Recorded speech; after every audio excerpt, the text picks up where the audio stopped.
Bonjour les amis, bienvenue sur ma chaîne, moi c'est Anna et aujourd'hui on va parler d'une expérience de vol libre. C'est quoi le vol libre? Le vol libre concerne les activités aériennes des planeurs non motorisés. Voilà. Allez, je passe l'intro et après on se retrouve ici.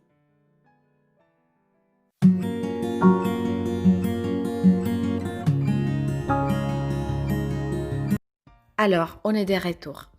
La pratique du deltaplane procure des sensations similaires à celles produites par la pratique du parapente, mais chaque activité a des effets particuliers spécifiques. L'appréciation dépend donc de ce que l'on cherche. Le vol en parapente est plutôt calme. Des utilisateurs confient ressentir une sensation reposante, apaisante. Vous volez au-dessus du vide, rien sous les pieds, le visage au vent. Vous avancez dans les airs devant un panorama naturel d'exception comme le paysage volcanique du Puy des Dômes. Je vous laisse tout en haut le lien vers la vidéo que j'ai fait sur le plus haut volcan de la chaîne de Puy. Revenons. Les sensations sont légèrement plus fortes lorsque les inclinaisons créent des formidables virages avec des effets d'accélération. La pratique du parapente est une activité proprement pacifique. Les seuls moments qui peuvent faire montrer l'adrénaline sont celui du décollage et celui de l'atterrissage, à moins que vous ne choisissiez un vol sensation. En ce qui concerne le deltaplane, l'expérience est un peu différente. La vitesse de l'appareil donne la possibilité de prendre des virages engagés.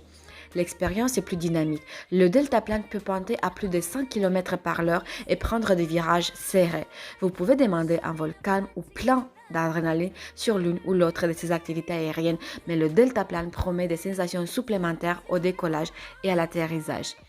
Bon, attention aux âmes sensibles quand même, hein.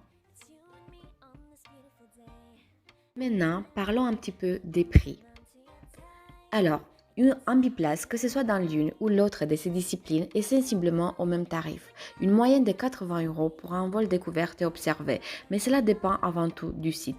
Si vous souhaitez apprendre à voler, un stage d'une semaine coûtera environ 600 €, que ce soit en parapente ou en deltaplane. Mais vous aurez besoin de plus de temps et de persévérance pour maîtriser le deltaplane. Actuellement, les deltistes sont bien souvent des parapentistes qui ont appris une discipline supplémentaire. Le montant nécessaire pour l'acquisition du matériel complet du deltaplane est supérieur à celui du matériel des parapentes. Vous devrez compter une moyenne de 2000 € pour être autonome en parapente, voile pour débutants. Visez plutôt le double pour le deltaplane. En ce qui concerne le transport, c'est un aspect important à prendre en compte si vous souhaitez vous lancer dans le vol libre, car il faut souvent se déplacer. Le parapente est un appareil souple. Après une séance de vol libre, il se plie et se range dans un sac. Il pèse une dizaine de kilos. Cela favorise son transport individuel, à pied ou dans le coffre d'une voiture. À la maison, il faudra lui faire une place dans une pièce sèche. Pour ce qui est du deltaplane, prévoyez plus d'espace. Même démonté, le deltaplane dans sa housse de protection dépasse 4 mètres de longueur. Assurez-vous d'avoir un moyen adapté pour transporter votre appareil de chez vous, aussi des vols.